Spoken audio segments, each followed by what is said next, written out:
اللهم صل على سيدنا محمد يا رب صل وسلم دائما ابدا على حبيبي. کیا کہتا ہے؟ من اعرض عن ذکری، اللہ نے ایک دھمکی دی ہے اور ایک خوشخبری سنائی ہے. اللہ نے کہا من اعرض عن ذکری فإن له معیشۃ ضنکا، جو اسلام پہ نہیں چلے گا، اسلام کو اوڑھنا بچھونا نہیں بنائے گا. پہلی تو اللہ نے دھمکی دی تمام تر ترقیوں کے باوجود اس کی زندگی کو اس پہ تنگ کر دوں گا میں. ایک انسان جیل میں تنگی محسوس کرتا ہے، وہ سمجھ میں آتی ہے. ایک کھلے میدان میں تنگی محسوس کر رہا ہو تو یہ کھلے میدان کا فالٹ نہیں ہے، یہ اس کی اپنی کھوپڑی کا بولو فالٹ. اللہ کہتے ہیں جو اسلام کو فالو نہیں کرے گا نا، سکون کے تمام تر اسباب ہوں گے، اس کے باوجود اس کی کھوپڑی میں سکون نام کی چیز بولو نہیں ہوگی. آج یہ دنیا میں نظر آ رہا ہے. اللہ کہتے ہیں نہیں، اس کو سکون نہیں مل سکتا. کیوں؟ اس کی ایک سائنٹیفک لاجک بھی ہے. بتاؤ نیچر پہ چلنے میں سکون ہے یا نیچر سے بغاوت میں سکون ہے؟ شیر کی نیچر کیا ہے؟ غاروں میں رہنا. آپ نے کیا کیا؟ آپ نے کہا بے وقوف غاروں میں رہ رہا ہے، پہاڑوں میں رہ رہا ہے. گھر میں صوفے میں ایئر کنڈیشن میں لا کے بٹھا دیا اور گولے گنڈے رکھ دیے اس کے سامنے، آپ خوبصورت رسگلے رکھ دیے، کباب رکھ دیے کہ گوشت کھاتا ہے. تو تھوڑے دنوں بعد ڈپریشن سے مرے گا کہ نہیں مرے گا؟ بولو نا کیا ہو گیا؟ اس لیے کہ آپ نے اس کو اس کی نیچرل لائف سے دور کر دیا. اللہ کا قرآن میں یہ دعویٰ ہے کہ انسان کی جو نیچر ہے اس کو اسلام کہا جاتا ہے. جو اسلام سے ہٹے گا وہ اپنی نیچر سے ہٹ جائے گا. گورے اسلام سے ہٹ گئے.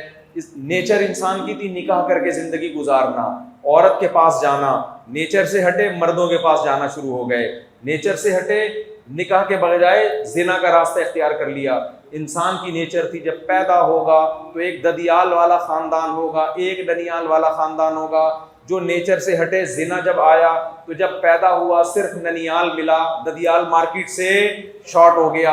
اور جو ننیال ملا وہ بھی اس کو ننیال کہتے ہوئے بھی شرم آ رہی ہے ہمیں. ایک عدد اماں اور ایک عدد نانی جو اولڈ ہاؤس میں ہوگی وہ بھی نواسے کو گھر میں میسر نہیں ہے. اماں کے علاوہ کوئی خالہ چچا پھوپھی بھی نہیں مل رہی اس کو. تو یہ نیچر ہے، یہ نیچر سے بغاوت ہے. نیچر کیا ہے؟ جب آپ کا دماغ تھک جاتا ہے آپ سو جاتے ہیں اور دماغ فریش ہو جاتا ہے. یہ نیچرل ہے، صدیوں سے چلا آ رہا ہے. اور نیچر سے بغاوت کیا ہے؟ جب آپ ٹینشن میں ہوتے ہیں آپ شراب پینا شروع کر دیں. یہ سکون حاصل کرنے کا نیچرل طریقہ نہیں ہے، یہ نیچر سے بغاوت ہے. اب شراب میں سکون نہیں ملے گا آپ کو. شرابی کہتا ہے میں تو پیتا ہوں مجھے سکون ملتا ہے. ابے تو نے اپنے آپ کو اس کا عادی بنا لیا ہے. اب تھوڑی دیر میں تجھے نہیں ملے گی تیرا دماغ خراب ہوگا. اور جو پینے کا عادی نہیں ہے پوری زندگی نہیں پیے گا اس کا دماغ پھر بھی خراب نہیں ہوگا. ہم تو اتنا لمبا بیان کر رہے ہیں بغیر پیے. شرابی کر سکتا ہے؟ تو دماغ ہمارا خراب ہو گیا، شرابی کا خراب ہو گیا؟ شرابی کا دماغ خراب ہو گیا میرے بھائی. ہر چیز اسلام کی، انسان کی نیچر ہے وہ ایک خدا کی عبادت مانگتا ہے، وہ خدا کو مانگتا ہے، عبادت کرتا ہے. خدا نہیں ملے گا ڈپریشن میں جائے گا. وہ کوئی ہے جو اس کو تسلیاں دیتا ہے کہ غم بھی میں دیتا ہوں خوشیاں بھی میں دیتا ہوں. خدا کو زندگی سے نکال دیا آپ نے تو یہ نیچر کے خلاف ہے. کون تسلی دے گا آپ کو؟ موٹیویشنل اسپیکر تھوڑی تسلی دیں گے. آج کل لوگ تسلی کے لیے موٹیویشنل اسپیکر کو سن رہے ہیں. ابے ان کو کون تسلی دے رہا ہے؟ ہمارے محلے میں ایک کوئی فاحشہ خاتون تھی، اب تو بیچاری چلی گئی اللہ مغفرت کرے. تو اس سے کوئی شادی نہیں کرتا تھا، اس کے کیریکٹر خراب تھا. تو ایک بندہ آیا مجھے کہنے لگا کہ ایک دن یہ مجھے پکڑ کے کہنے لگی مجھے لے کے بھاگ جا. میں نے کہا آپ نے کیا جواب دیا؟ کہتے میں نے کہا میں تجھے لے کے بھاگوں گا، مجھے کون لے کے بھاگے گا؟ تو آپ کو موٹیویشنل اسپیکر تسلی دے دیتا ہے غموں سے بالفرض، حالانکہ نہیں نجات دے سکتا وہ غموں سے. اس کے پاس پاورفل موٹیویشن نہیں ہے جو اسلام کے پاس ہے. اگر بالفرض وہ آپ کو تسلی دے دیتا ہے تو اس کو تسلی کون دیتا ہے؟ وہ خود اپنے بیانات سنے گا بیٹھ کے کیا؟ جو موٹیویشن قرآن نے دی ہے نا غموں میں، قرآن نے کس طرح سے ہمیں تسلی دی ہے، الذین اذا اصابتهم مصیبۃ قالوا انا للہ وانا الیہ راجعون، فرمایا ہمارے نیک بندے جب انہیں کوئی مصیبت پہنچتی ہے یہ کہتے ہیں ہم اللہ کے غلام ہیں، خود مالک کو حق ہوتا ہے کہ غلام کے ساتھ جیسا چاہے سلوک کرے، اور اللہ ہمارا ظالم مالک نہیں ہے، نعم المولا و نعم النصیر، وہ ہمارا دوست ہے، وہ اگر ہمیں کوئی مصیبت پہنچا رہا ہے اس مصیبت میں ہماری خیر ہے، اور وَإِلَيْهِ راجعون، اور ہم نے لوٹ کے بھی اللہ کے پاس جانا ہے۔ آج جو مصیبت ہمیں ملی ہے کل اللہ اس مصیبت کے بدلے میں اگر ہم صبر کرتے ہیں تو ہمیں اس کا اجر دے گا۔ یعقوب علیہ السلام کا بیٹا چھن گیا بچپن میں، ساری زندگی غموں میں گزری، کیا یعقوب علیہ السلام نے کسی موٹیویشنل اسپیکر کی تقریر سنی تھی اس غم سے بچنے کے لیے؟ بولو نا، کیا کسی نفسیاتی ڈاکٹر کے پاس گئے تھے کہ جی میں کاؤنسلنگ کریں میری، آپ میں بہت پریشان ہوں؟ یعقوب علیہ السلام کے زبان پہ ایک جملہ تھا، اعلم من اللہ ما لا تعلمون، میں اللہ کے بارے میں وہ کچھ جانتا ہوں جو تم نہیں جانتے، اس غم میں بھی میرا رب مجھے کچھ نوازنا چاہتا ہے۔ تو جب تک اللہ آپ کی زندگی میں نہیں ہوگا غموں سے تسلی کسی کا باپ بھی آپ کو نہیں دے سکتا۔ ایبیوزنگ لینگویج پہ میں پیشگی معذرت کر چکا ہوں، میں ابے تبے پہ بھی آتا ہوں اور باپ دادا پہ بھی۔ ہم جب بچپن میں پھڈا کرتے تھے نا، وہ کہتے تیرا باپ بھی یہ کام نہیں کرتا۔ آپ اسرار ہیں؟ کیا نام ہے آپ کا؟ اچھا، وہ ہمارے دوست ہیں اسرار، بالکل آپ کی شکل کے لگ رہے ہیں۔ میں نے کہا موٹے کیسے ہو گئے تھے؟ وہ تھوڑے باریک تھے، کئی سالوں سے ملا نہیں ہوں میں ان سے نا۔ تو ہم جب بچپن میں لڑتے تھے تو اسکولوں میں لڑتے بھی تھے الحمدللہ، اب تو اسکولوں میں لڑنا بڑنا چھوڑ دیا، یہ بھی نیچرل نہیں ہے میرے بھائی۔ ڈپریشن میں جا رہے ہیں بچے اس سے۔ بچوں کے بہن بھائی ہوا کرتے تھے آپس میں لڑتے تھے، وہ یہ نیچرل ہے، اس سے ان میں کانفیڈنس پیدا ہوتا ہے، برداشت پیدا ہوتی ہے۔ ایک ایک دو دو بچے ہوتے ہیں، وہ کس سے لڑیں گے جا کے؟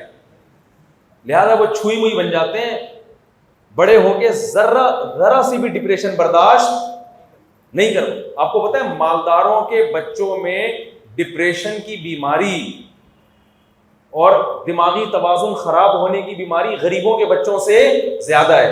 کیوں؟ اس کو کوئی ٹینشن ہی نہیں ملتی کبھی، نہ کبھی ڈانٹا، نہ کبھی مارا اماں نے، نہ کبھی ڈانٹا، کچھ بھی نہیں، ہر خواہش پوری ہو رہی ہے، بچے کی اوپر کی سیٹنگ کیا ہو جاتی ہے؟ آؤٹ۔ غریب کا بچہ بات بات پہ ماں سے چپیٹ کھاتا ہے۔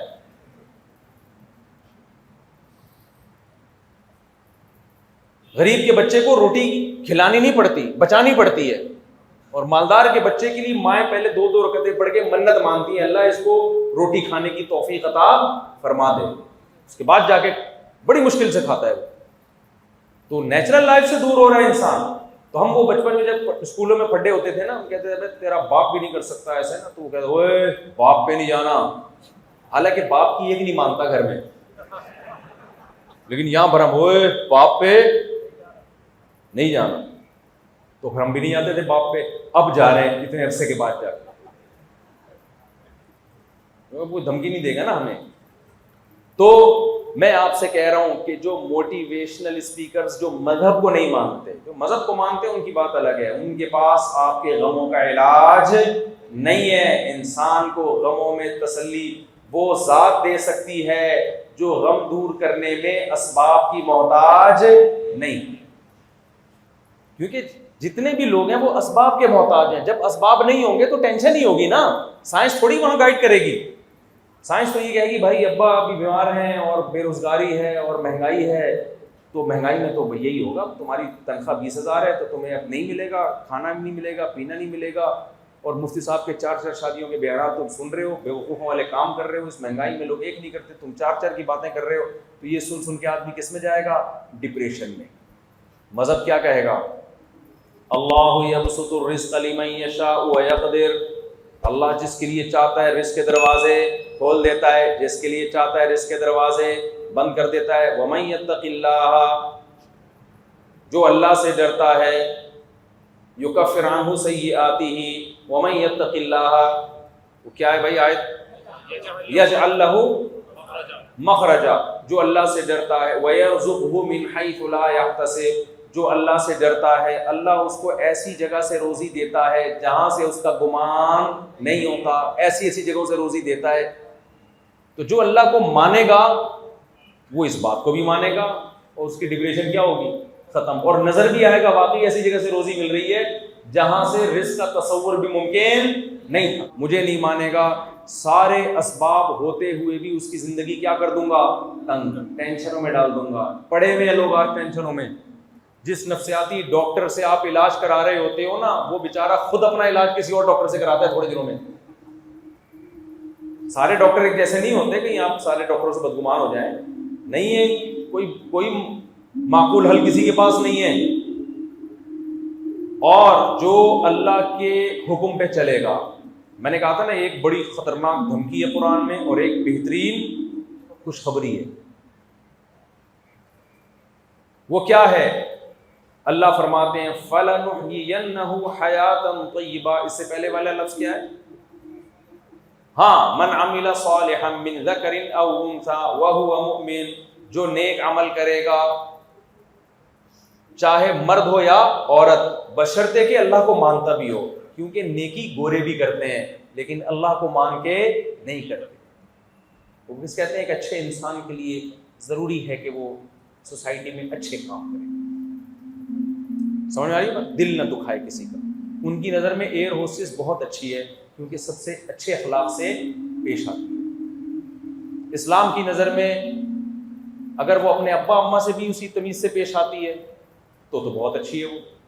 اگر ابا اماں سے اس طرح سے بات نہیں کرتی, میاں سے اس طرح سے بات نہیں کرتی, تو اللہ کی نظر میں وہ اچھی بولو نہیں.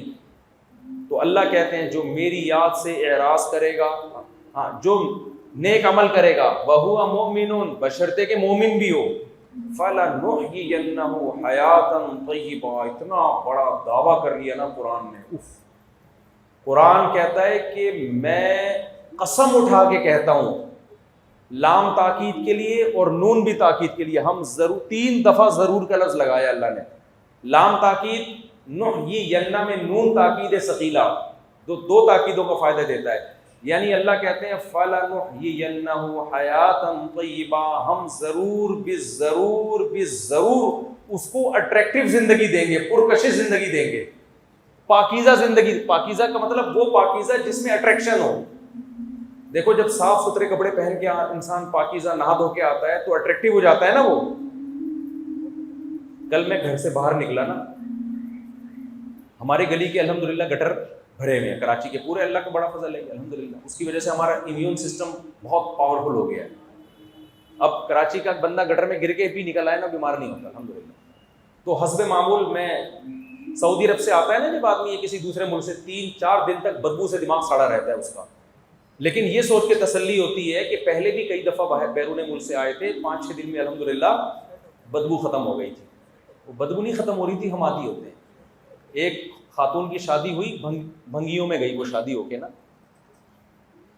تو جب گئی ہے تو ساس سے کہتی ہے 1 ہفتے بعد کہ دیکھ میں جب سے تیرے گھر میں آئی ہوں نا, پہلے بدبو تھی, میرے آنے سے وہ بدبو ختم ہو گئی. ساس نے کہا کمبخت تیرے آنے سے بدبو ختم نہیں ہوئی ہے, تو بدبو کی عادی ہو گئی ہے. کیونکہ میں بھی جب نئی اس خاندان میں آئی تھی مجھے بھی بدبو آتی تھی, 1 ہفتے بعد مجھے بھی آنا بند ہو. تو کراچی میں الحمدللہ نہ گٹر کے ڈھکن مکن بھی نہیں ہوتے, ابلتے رہتے ہیں. تو ہمارے گھر کے باہر گلی میں پورے گٹر ابل رہے تھے. تو کل میں گھر سے باہر نکلا تو مجھے ایک گٹر کے اوپر نا اتنا حصہ نظر آیا ایک بندے کا, وہ بھنگی بیچارہ گٹر صاف کر رہا تھا, پورا اندر پانی اوپر تک گٹر کے, اور بندہ کیا ہے صرف ناک اس کی باہر ہے, پورا کیا ہے وہ بیچارہ صاف کر رہا ہے گٹر. ایک دم میں دیکھ کے ڈر گیا کہ سر آنکھ اور ناک باہر ہے, پورا بندہ کیا ہے وہ بیچارہ صفائی کر رہا ہے. تو میں نے کہا یار میں کوئی ولاگ بنا دوں, لیکن مجھے پھر اچھا نہیں لگا کہ یار یہ بیچارہ بولے گا. وہ بات میں پتہ نہیں کس پہ بتا رہا تھا, یہ واقعہ کس بات پہ سنا رہا تھا میں. ہاں اب آپ مجھے ایک بات بتاؤ, وہ جب گٹر میں ڈوب کے بیچارہ نکلے گا, ہم بچپن کا بھی ایک واقعہ یاد آتا ہے. ایک دفعہ ایک بھنگی بیچارہ گٹر میں سے نکلا ہے نا, تو سر پہ اس کی چیزیں رکھی ہوئی تھی, وہ اس کو پتہ ہی نہیں میرے سر پہ کیا رکھا ہوا ہے. ہم مذاق اڑا رہے بچے اس کا, ابے یہ کیا لے کے, ٹرنٹ تھی اس کی, وہ کیا لے کے گھوم رہا ہے. اب آپ مجھے ایک بات بتاؤ, وہ تو بیچارے کی جو بھی ہے کم از کم ڈکیتی تو نہیں کر رہا نا وہ, لیکن اٹریکشن ہے اس میں کیا. اگر وہ باہر نکلے اور کہے مفتی صاحب میں آپ سے بہت محبت ہے, آپ سے گلے ملنا چاہتا ہوں میں, میرے کتنے بھی اچھے اخلاق ہوں میں مل لوں گا، میں کہوں گا بھائی اگر میں تجھ سے گلے ملا تو مجھ سے کوئی گلے نہیں ملے گا۔ اس سے کیا پتہ چلتا ہے؟ گندگی میں اٹریکشن نہیں ہے۔ لیکن بعض دفعہ ایسے بھی ہوتا ہے، میں خوشبوؤں میں بہت، میرا ذوق بہت ہی تھوڑا سخت قسم کا ذوق ہے، ہر خوشبو مجھے پسند نہیں آتی، بہت کم خوشبوئیں پسند آتی ہیں۔ اکثر کوئی خوشبو لگا کے آئے نا تو میں اس سے 2 کلومیٹر دور بھاگ رہا ہوتا ہوں کہ میرے نہ لگ جائے کہیں۔ الکوہلک خوشبو ہوتی ہیں، دماغ میں چڑھ رہی ہوتی ہیں۔ بعض دفعہ عرب لوگ بڑی اچھی خوشبوئیں لگاتے ہیں، بعض دفعہ ایسے ہوا کہ کسی اپنے دوست سے میں گلے ملا، اس نے بہترین اوریجنل خوشبو لگائی ہوئی تھی، گلے ہی ملتا رہا آدمی کہتا ہے یار اتنی اچھی خوشبو آ رہی ہے کہ ایک دفعہ اور گلے ملو، اور کپڑے بھی صاف، لباس بھی صاف۔ تو اللہ نے خوشبو میں اور صفائی میں اٹریکشن رکھی ہے۔ تو اللہ نے قرآن میں کہا کہ جو اسلام کو فالو کرے گا اس کی زندگی کو کیا بنا دوں گا؟ اٹریکٹیو، اس کو اپنی زندگی اچھی لگنے لگے گی، کیونکہ اسلام ہر جگہ پاکیزگی سکھاتا ہے، آپ کو برائی سے روکتا ہے۔ اور جو اسلام کو فالو نہیں کرے گا اس کی مثال بھنگیوں کی سی ہے، سب کچھ ہوتے ہوئے اس میں اٹریکشن ختم ہو جائے گی۔ تو آج جو دنیا پرست لوگ، جو نام نہاد لبرل لوگ آپ کو اتنے اٹریکٹیو لگ رہے ہیں نا، یہ دور دور سے لگ رہے ہیں۔ قریب جا کے ان کے ساتھ کچھ ٹائم گزارو، آپ بھی ڈپریشن کے مریض بن جاؤ گے تھوڑے دنوں میں۔ تو یہ اللہ کا وعدہ ہے۔ اب میں بات کو سمیٹ کے ختم کرتا ہوں۔ اتنے سارے اللہ نے وعدے کر لیے آپ سے، اتنے سارے وعدے کر لیے اللہ نے، تو میرے بھائی اب ہمارے پاس اسلام کے علاوہ کوئی آپشن نہیں۔ اب جلدی سے بات کو سمیٹ کے ختم کرتا ہوں۔ اب ایک بڑا مسئلہ ہماری سوسائٹی میں یہ کھڑا ہوتا ہے کہ ٹھیک ہے جی ہم سب نے اسلام کو فالو کرنا ہے، لیکن کون سا والا اسلام؟ فلاں کہہ رہا ہے یہ مولوی سارے منجن بیچ رہے ہیں، یہ ان کا اسلام غلط ہے، میرا والا اسلام کیا ہے؟ ٹھیک ہے۔ فلاں کہہ رہا ہوتا ہے یہ اسلام غلط ہے، میں جو پیش کر رہا ہوں قرآن و سنت کی روشنی میں وہ کیا ہے؟ ٹھیک ہے۔ تو بجائے ان سب کے جوابات دینے کے نا، الٹا ان سے ایک سوال کر دو۔ کیا کر رہے ہیں آپ نے؟ کہ ٹھیک ہے ہم جس اسلام کو ہم فالو کر رہے ہیں ہم اس کو چھوڑنے کے لیے تیار ہیں، کیونکہ اس پہ تم نے اتنے اعتراضات کر لیے ہیں، تو اب ہمیں تم پہ جو اعتراضات ہوتے ہیں نا ان کا جواب دے دو، تو ہم یہ والا اسلام کیا کر کے چھوڑ کے تمہارے والے اسلام کو کیا کریں گے؟ فالو کریں گے۔ وہ اعتراض یہ ہے کہ قرآن میں، حدیثوں میں جگہ جگہ یہ بات ہے کہ یہ امت گمراہی پہ کبھی بھی جمع نہیں ہو سکتی، ایک بات۔ دوسری بات، قرآن میں اللہ نے ارشاد فرمایا کہ پیغمبر صلی اللہ علیہ وسلم ان کو کتاب اللہ کی تعلیم دیں گے اور ان کا تزکیہ کریں گے۔ میں سمجھا پا رہا ہوں اپنی بات؟ حالانکہ قرآن عربی زبان میں نازل ہوا، لیکن پھر بھی صحابہ کو بتایا جا رہا ہے کہ تم خود سے پورا قرآن نہیں سمجھ سکتے، تمہیں کون سمجھائے گا؟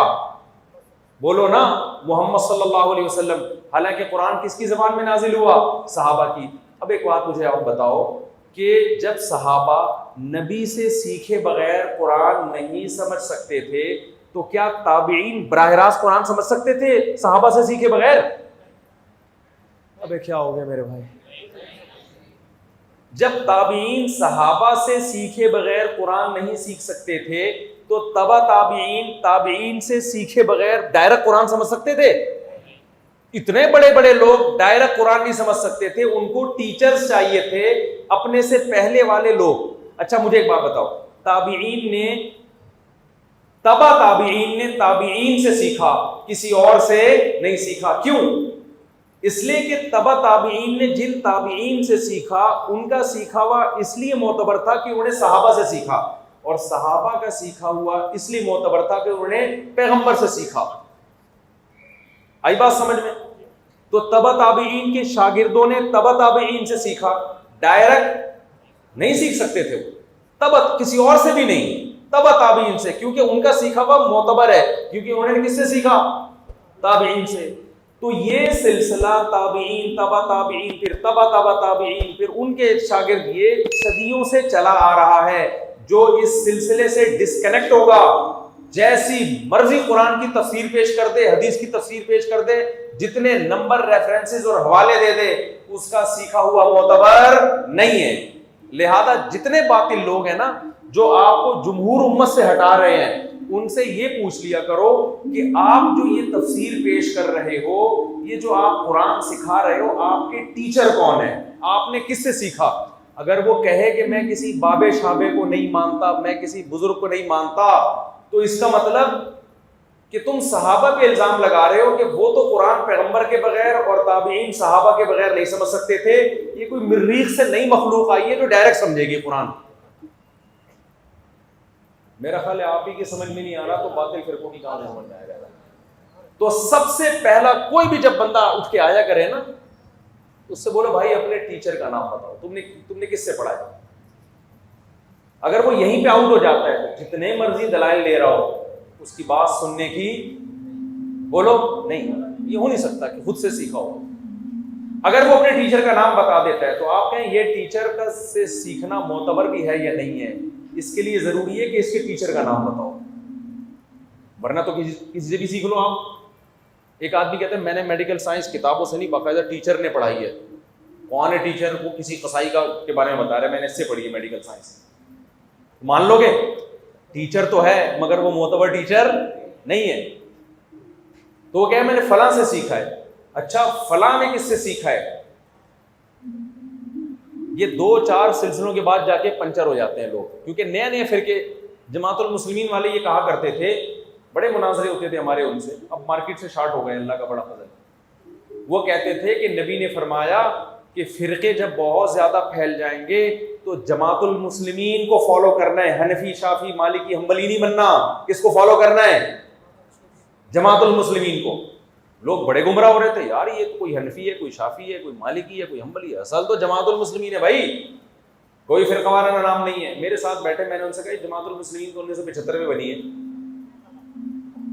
اس سے پہلے تو یہ رجسٹرڈ ہی نہیں تھی, اس نام کا کوئی فرقہ ہی نہیں تھا, تو اس سے پہلے امت گھاس کھا رہی تھی کیا ہے بھائی؟ کہہ رہے ہیں بھائی نبی نے تو یہ حکم دیا جماعت المسلمین کو. میں نے کہا نبی نے جو جماعت بنائی تھی نا مسلمانوں کی, اس کو فالو کرنے کا حکم دیا ہے.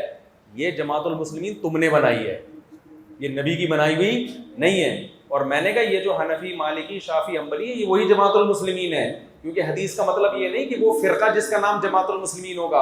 حدیث کا مطلب ہے جو عام مسلمان ہیں انہی کو فالو کرنا ہے, ان سے ہٹ کے کوئی نیا فرقہ نہیں بنانا. آپ نے نیا فرقہ بھی بنایا اور ظلم یہ کہ اس کا نام جماعت المسلمین رکھ دیا.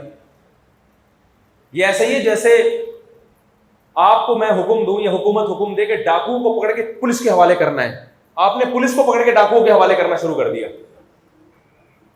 اب آپ سے پوچھ رہا ہوں پولیس کو پکڑ کے ڈاکوؤں کے حوالے کیوں کر رہے ہو؟ آپ کہہ رہے ہیں یہ جو ڈاکو ہے نا ان کا نام ہے پولیس خان, یہ ڈاکو کا نام کیا ہے؟ تو میں اور حکومت نے کہا کہ پولیس کے حوالے کرو, تو میں کہوں گا بھائی حکومت نے یہ نہیں کہا کہ جس کے ماں باپ نے اس کا نام پولیس خان رکھا ہے اس کے حوالے کرو. پولیس کا مطلب جس میں پولیس کے اوصاف پائے جائیں, اور ڈاکو کا مطلب جس میں ڈاکو کے اوصاف پائے جائیں. تو جماعت المسلمین کا مطلب جو عامت المسلمین ہو, جماعت المسلمین اس کو عام مسلمان پبلک جس اسلام کو فالو کر رہی ہے, اس سے ہٹ کے کوئی نیا فرقہ نہیں بنا. تو یہ امت غلطی میں جمع نہیں ہو سکتی.